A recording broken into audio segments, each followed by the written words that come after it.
Hay cosas que no se anuncian, hay decisiones que no se publican en ningún boletín oficial, que no aparecen en ninguna conferencia de prensa, que no llegan a los titulares hasta que ya es demasiado tarde para ignorarlas. Lo que ocurrió en las aguas del Golfo de México en los últimos meses es una de esas cosas, una operación silenciosa, meticulosa, ejecutada con una precisión que nadie esperaba de una fuerza naval que el mundo había dejado de observar. Y cuando el mundo finalmente levantó la vista, el mapa estratégico del continente ya había cambiado. Esto no es una hipótesis. Esto es lo que ocurrió mientras el mundo tenía los ojos puestos en Europa del Este, en el mar de China Meridional, en los drones sobre el Mediterráneo. México movilizó activos navales de una forma que ninguna cancillería anticipó. No lo anunció, no lo consultó, no lo negoció con nadie, simplemente lo hizo. Y eso, en la doctrina militar contemporánea, es precisamente el lenguaje que los estados soberanos hablan cuando ya no quieren negociar su seguridad. La pregunta que nadie quiere responder en voz alta en Washington, en Bruselas, o en cualquier capital con acceso a imágenes satelitales del Golfo es esta: desde cuando México tiene la capacidad de hundir un buque de guerra a 180 kilómetros de su costa, sin previo aviso, sin pedir permiso a nadie. La respuesta, como todo lo verdaderamente importante en geopolítica, no tiene una fecha exacta, tiene una historia. Y esa historia comienza mucho antes de que alguien la viera venir. Durante décadas, la Armada de México fue percibida desde el exterior como una fuerza de patrulla, una institución capaz de combatir el narcotráfico en las costas, de escoltar embarcaciones, de cumplir funciones de guardia costera ampliada. Era, en el análisis de muchos analistas del Pentágono,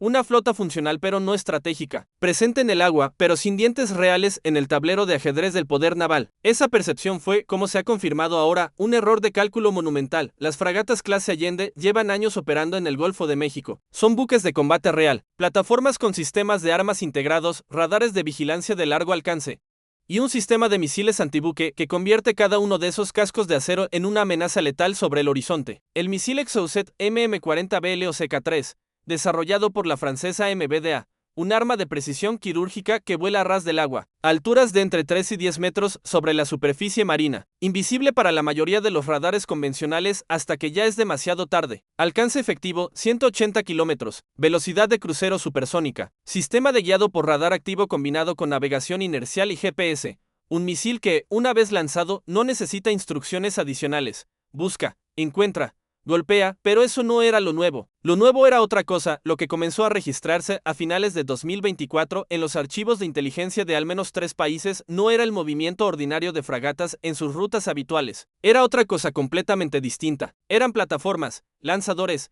estructuras, móviles que no correspondían al perfil logístico normal de la Fuerza Naval del Golfo.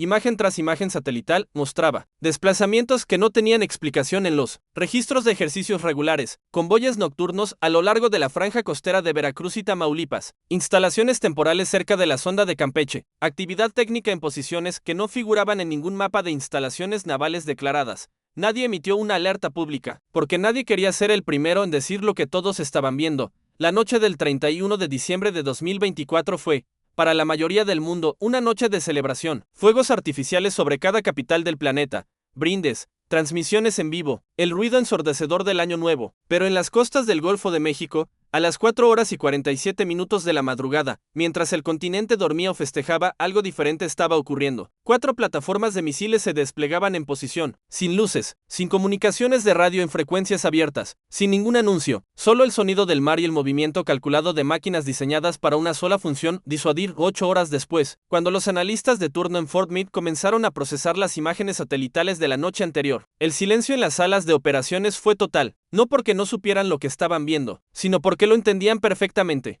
Había que entender el contexto para comprender la magnitud de lo que acababa de ocurrir, porque esta no era una decisión improvisada, era el resultado de años de acumulación estratégica, de paciencia institucional y de una doctrina que México había estado construyendo en silencio desde el momento en que las relaciones con Washington comenzaron a redefinirse de manera acelerada. El año 2025 fue el año en que todo cambió en el Golfo de México. En marzo de ese año, el Pentágono anunció el despliegue del destructor USS Gravely en las aguas del Golfo, formalmente para operaciones antinarcóticos, pero con unas capacidades de combate que iban infinitamente más allá de interceptar lanchas rápidas de traficantes. El USS Gravely es un destructor clase Arleigh Beck, carga misiles de crucero Tomahawk, tiene sistemas de combate integrados a eje y S.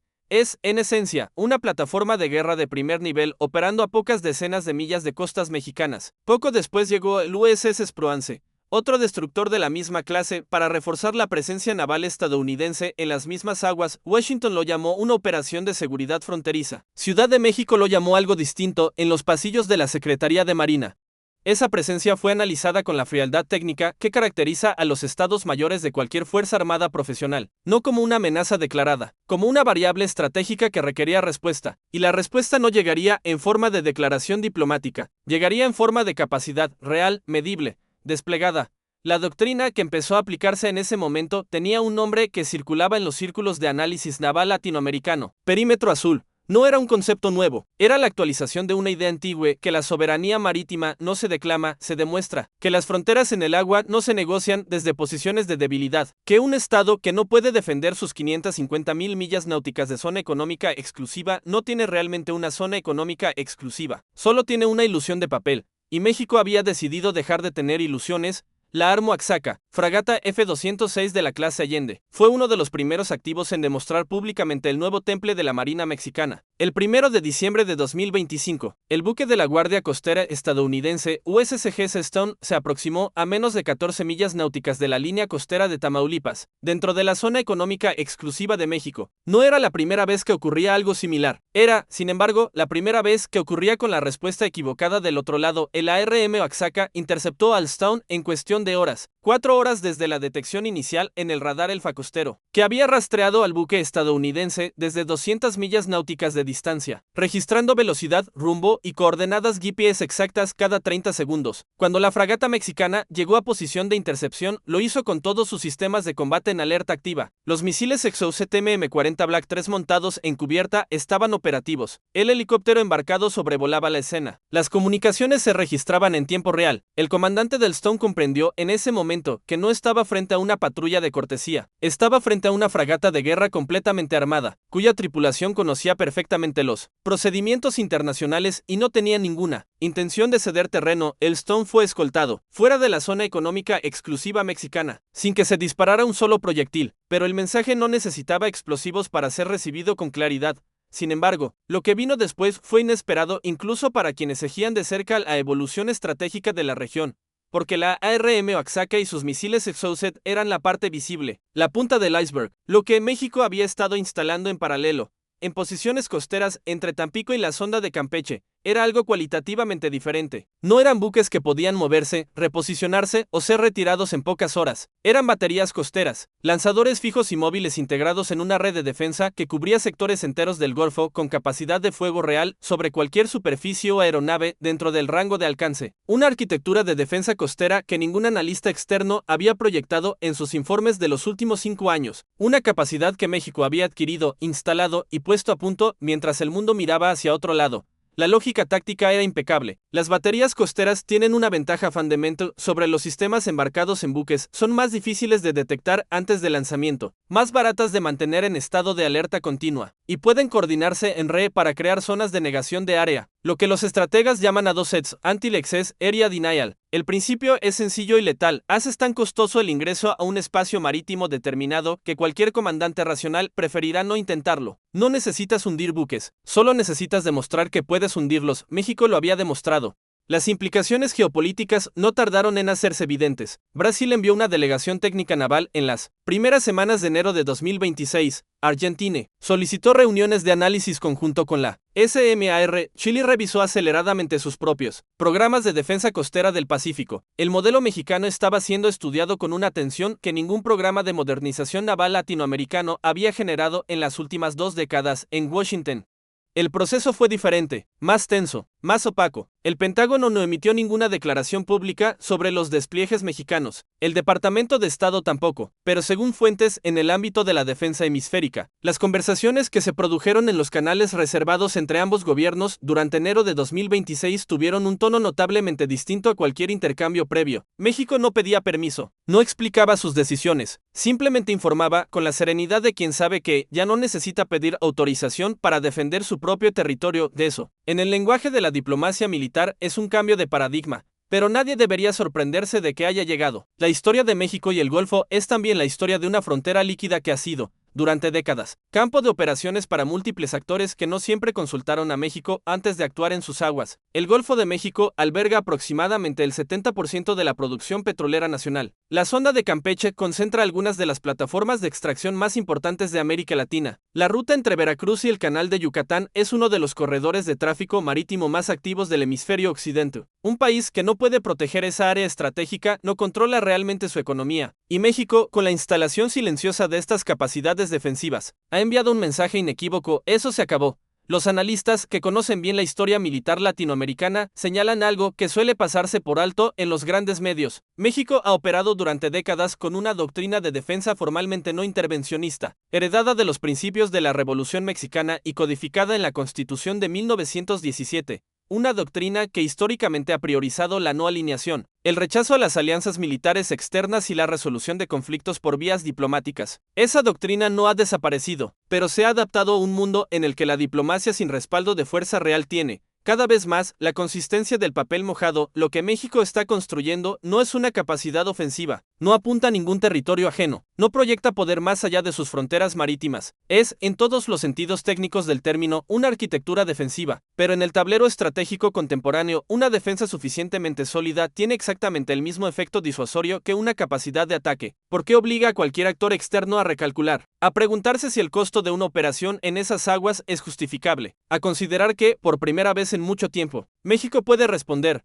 Sin embargo, nadie imaginaba lo que estaba por ocurrir con la dimensión tecnológica de este programa, porque la red de defensa costera que México desplegó en el Golfo no es simplemente un conjunto de lanzadores y misiles, es un sistema integrado, un cerebro distribuido que conecta radares costeros, el Falcon, sensores submarinos de hidrofonía pasiva y activa, con plataformas aéreas no tripuladas de reconocimiento, con la red de comunicaciones satelitales de la Armada de México, con los sistemas de combate embarcados en las fragatas y con los lanzadores en tierra. Todo habla con todo se actualiza en tiempo real. El resultado es una imagen táctica del Golfo que, según los especialistas que han podido analizar sus capacidades técnicas, cubre el espacio marítimo con una resolución y una continuidad que hace unos años solo estaba al alcance de las grandes potencias navales. Amenazas superficiales detectadas hasta 300 kilómetros de la costa, amenazas aéreas rastreadas desde 400 kilómetros de distancia, amenazas submarinas monitoreadas mediante hidrofonía en profundidades de hasta 800 metros, una burbuja tridimensional de conciencia situacional que convierte el Golfo de México, al menos en su lado occidental,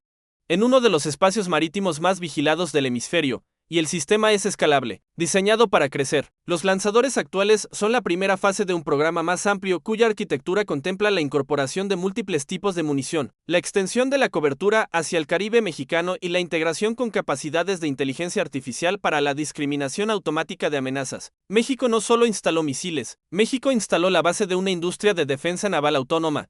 Eso, quizás más que ningún otro elemento, es lo que explica la tensión que este programa ha generado en las capitales que saben leer entre líneas, porque un país que solo compra armas es vulnerable a los embargos, a las presiones diplomáticas, a los cambios en las relaciones con sus proveedores. Un país que comienza a desarrollar capacidad tecnológica propia, aunque sea en sus fases iniciales, está haciendo algo cualitativamente distinto. Está apostando por una autonomía estratégica que no depende de ningún aliado externo. La compra de 5 buques patrulla a la española Navantia, formalizada a finales de 2025, apuntaba exactamente en esa dirección. No eran simplemente plataformas de patrulla, eran parte de una arquitectura naval integrada. Embarcaciones con capacidad para operar helicópteros, drones y sistemas de armas con autonomía superior a 60 días en el mar, diseñadas para operar en el Golfo de México y el Caribe con una presencia permanente que ninguna generación anterior de la Armada había podido sostener. El Golfo de México nunca fue tierra de nadie, pero durante demasiado tiempo fue tratado como si lo fuera. Ahora tiene dueño, y ese dueño tiene misiles. La pregunta que queda flotando en el aire en las salas de análisis estratégico de todo el continente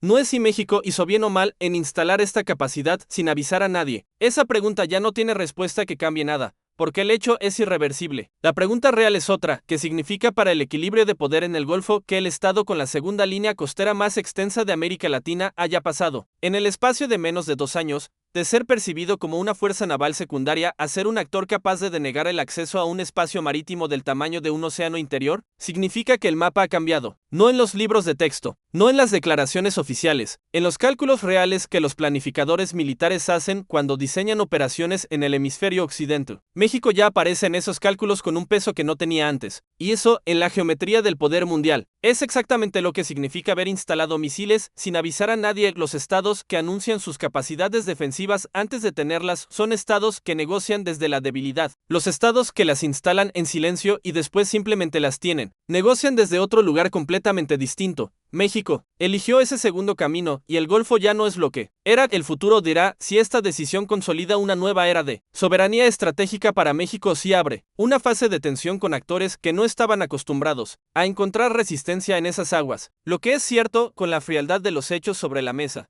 es que la ecuación cambió, y que los cambios de esta naturaleza, los que ocurren sin anuncios, sin fanfarrias, en la oscuridad de una madrugada de Año Nuevo mientras el mundo mira hacia otro lado, son los únicos que realmente cuentan en la historia del poder. Ahora te pregunto a ti, si tu país tuviera que defender su costa de la misma manera, ¿estarías dispuesto a pagar el precio político que eso conlleva? Escribe la palabra soberanía en los comentarios si crees que México tomó la decisión correcta. Y si quieres ver la segunda parte, donde analizamos qué respuesta prepara el Pentágono y qué papel juega China en todo esto, déjame saber, porque esta historia no ha terminado.